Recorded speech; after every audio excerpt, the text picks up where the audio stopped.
Hi friends, welcome back. तो आज का हमारा वीडियो है जुबीन गर्ग्स मिस्टीरियस डेथ, एक्सीडेंट और कॉन्स्पिरेसी, शॉकिंग रेवलेशंस। तो चलते हैं, शुरू करते हैं। सिंगापुर के नीले समंदर में आखिर उस दिन क्या हुआ था जब असम की आवाज जुबीन गर्ग हमेशा के लिए खामोश हो गई? क्या जुबीन सच में डूब गए थे या जुबीन को किसी ने मरवा दिया?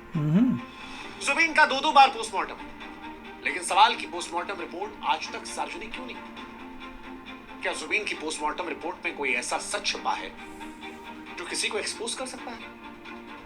और अगर नहीं है तो फिर सीआईडी और जुबीन के परिवार वाले ये रिपोर्ट पब्लिक क्यों नहीं कर रहे? सवाल यह भी कि जुबीन की मौत पर 5 गिरफ्तारी हुई है।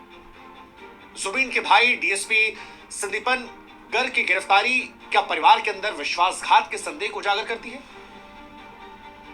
क्या सिंगापुर की मौत असम की राजनीति को बदल रही है? सवाल यह कि क्या जुबीन की मौत सिर्फ एक हादसा थी या एक सोची समझी साजिश? जिस शख्स ने अपने गानों के जरिए जिंदगी को जिया, जो शख्स असम की पहचान बना, वो कैसे मौत के मुंह में चल गया? सवाल यह भी कि क्या जुबीन को वाकई में जहर दिया गया था? थकावट या दौरे की वजह से पानी में बेजान हुए थे? नहीं। और जो साथ में लोग थे उन्होंने जुबीन को बचाया क्यों नहीं? करेक्ट। क्यों ये आवाजें उन वीडियोस से निकल कर आ रही है कि जाने दो, जाने दो?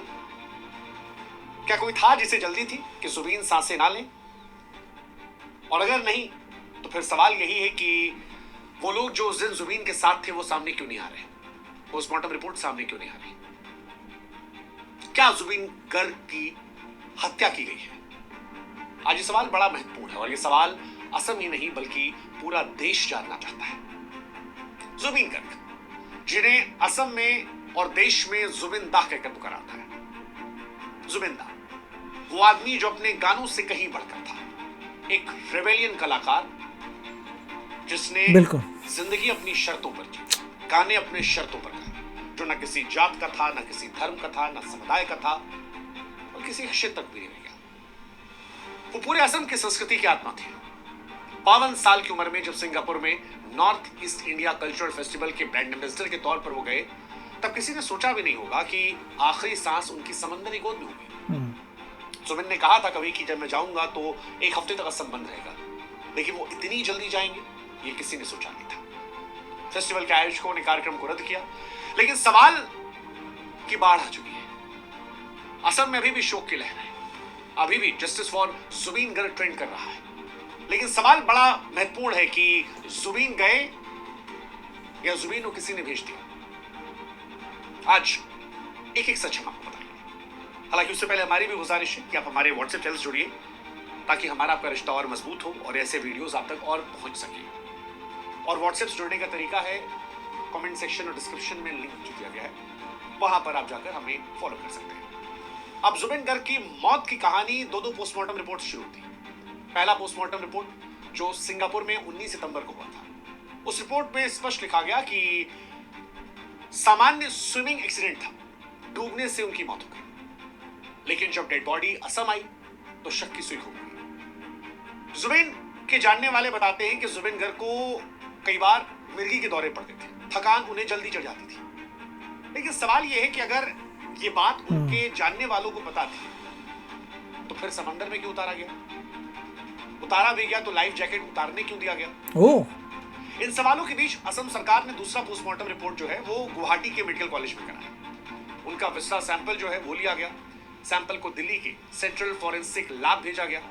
दोनों रिपोर्ट जो है सीआईडी और जुबीन की पत्नी गरिमा इनको सौंपी गई। हालांकि उनकी वाइफ ने ये रिपोर्ट वापस कर दी और कहा कि उन्हें पूरा भरोसा है कि इंसाफ होगा। सीएम ने भी कहा कि रिपोर्ट जल्दी सार्वजनिक कर दी जाएगी, लेकिन रिपोर्ट को अभी भी सार्वजनिक नहीं किया गया। रिपोर्ट गोपनीय है और यहीं से शक की सुई बढ़ती है कि अगर सब कुछ स्पष्ट था तो फिर जुबीन गर्ग को लेकर उनकी पोस्टमार्टम रिपोर्ट छिपाई क्यों जा रही है? क्या उस पोस्टमार्टम में कहीं पर स्लो पॉइजन या जहर का जिक्र है? क्या कोई दवा जो दौरे को ट्रिगर कर दे? कई एक्सपर्ट्स कह रहे हैं कि विसरा टेस्ट से जो जहरीले पदार्थ हैं उनका पता चलता है। अब यहां पर एक सवाल और आता है कि अगर मान लेते हैं कुछ नहीं है तो फिर जुबीन गर्ग की मौत के बाद 5-5 गिरफ्तारी क्यों होती है? और अगर यह मामला वाकई में इतना सेंसिटिव है तो इस बारे में बात क्यों नहीं हुई? सिंगापुर के डॉक्टर तो आसान शब्दों में कह दे रहे थे कि डूबने से मौत हुई। असम के डॉक्टर क्यों नहीं कह रहे? ये सवाल ऐसे हैं जैसे मानो समंदर की लहरें थमने का नाम ले रहे। और जुबिन को लेकर कितना प्यार है वो हम सब ने देख लिया। पूरा देश जुबिन में हो चुका है। हालांकि जुबिन को लेकर ये सारी थ्योरी बढ़ती तब है जब जुबिन के बैंडमेट शेखर ज्योति गोस्वामी बयान देते हैं। वो कहते हैं कि जुबिन को जहर दिया गया। शेखर कहते हैं कि यॉट पर मैनेजर सिद्धार्थ शर्मा ने खुद ड्रिंक सर्व की थी, सब कुछ कंट्रोल था। जब जुबिन पानी में छटपटाने लगे तो सिद्धार्थ को लेकर भी एक वीडियो आया कि जाने दो जाने दो, और ये बयान असम में भूचाल ला चुका है। शेखर ने फेस्टिवल आयोजक श्याम कानू मेहता का भी नाम लिया था। दावा किया कि दोनों ने मिलकर जुबिन को सिंगापुर बुलाया और फिर ये पूरा हादसा।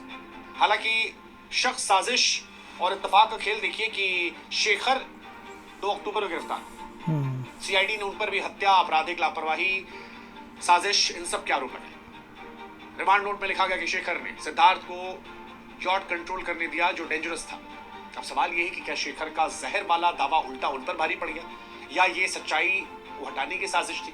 बैंडमेट पार्थो प्रीतम ने बताया कि मौत से रात पहले होटल में पार्टी चली थी। जुबिन रात भर वहां जगे थे। सब जानते थे कि उनकी तबीयत खराब हो सकती है, लेकिन फिर भी सुबह समंदर ले जाया गया। कई गिरफ्तारियां हुई जिसमें मैनेजर सिद्धार्थ शर्मा, आयोजक श्याम कानू, बैंडमेट शेखर ज्योति गोस्वामी और सिंगर अमृत प्रभा मेहता, इन सभी को 14 दिन की पुलिस कस्टडी भेजा गया। लेकिन इन सबसे इतर भी कुछ कहानियां आ रही हैं, और वो कहानी मोबाइल कॉल डिटेल, वीडियो इनको जब्त करने के बाद यॉट पर उन 10-15 लोगों को लेकर जो जुबिन के आखिरी पलों में थे। सवाल यह है कि वो 10-15 लोग कहां पर हैं? 1 करोड़ के ट्रांजैक्शन का जिक्र हो रहा है। क्या ये चुप्पी की कीमत है या साजिश का हिसाब? और इन सब के बीच जुबिन के चचेरे भाई असम पुलिस के डीएसपी संदीपन गर्ग की गिरफ्तारी हुई। संदीपन भी यॉट पर थे। जुबिन को वो सिंगापुर ले गए थे। शुरू में कहा गया कि उन्होंने बचाने की कोशिश की, लेकिन एसआईटी को बयानों में विरोधाभास मिला। और यही सवाल है, क्या परिवार के अंदर भी विश्वासघात हुआ? संदीपन को पूछताछ के लिए हिरासत में लिया गया। ये गिरफ्तारी ने केस को और ज्यादा उलझा दिया। सवाल उठ रहा है कि क्या खून के रिश्ते भी साजिश का हिस्सा है? असम में तो ये खबर जैसे आग में घी डालने वाली थी। परिवार का एक इंसान जो सुरक्षा का प्रतीक था, शक के घेरे में है, जो डीएसपी है। सवाल ये कि क्या उसने कुछ छिपाया या ये राजनीतिक दबाव है?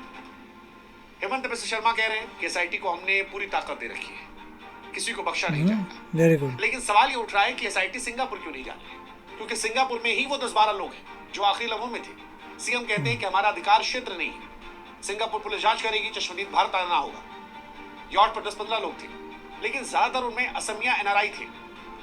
और यहीं से सीएम ने असमिया समुदाय से अपील की कि चश्मदीदों पर दबाव डाला जाए, वो यहाँ आए।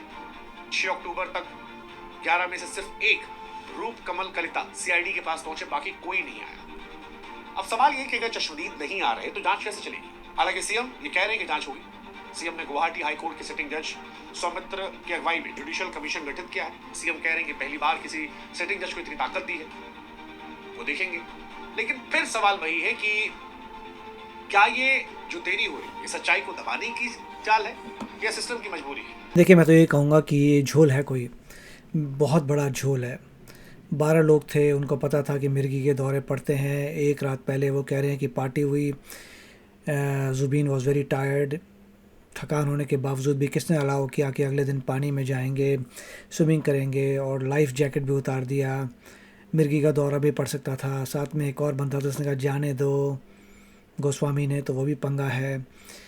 वो 12 बंदे अभी तक इंडिया में क्यों नहीं आए हैं? वो सिंगापुर में क्या कर रहे हैं? सिंगापुर में जब आपने ऑटोप्सी की तो आपने ये क्यों बोला कि देयर इज़ नो प्रॉब्लम, तो नेचुरल डेथ है बाय ड्राउनिंग?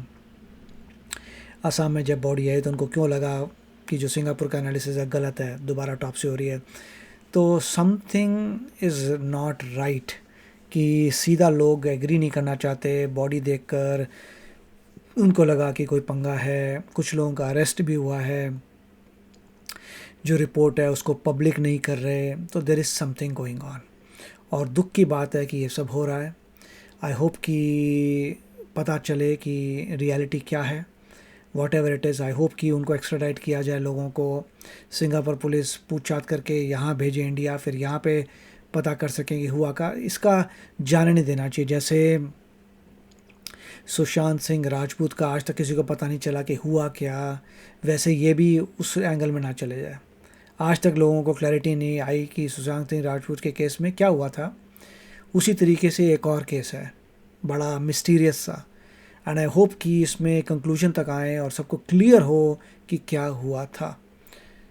नहीं होता तो बहुत दुख होगा।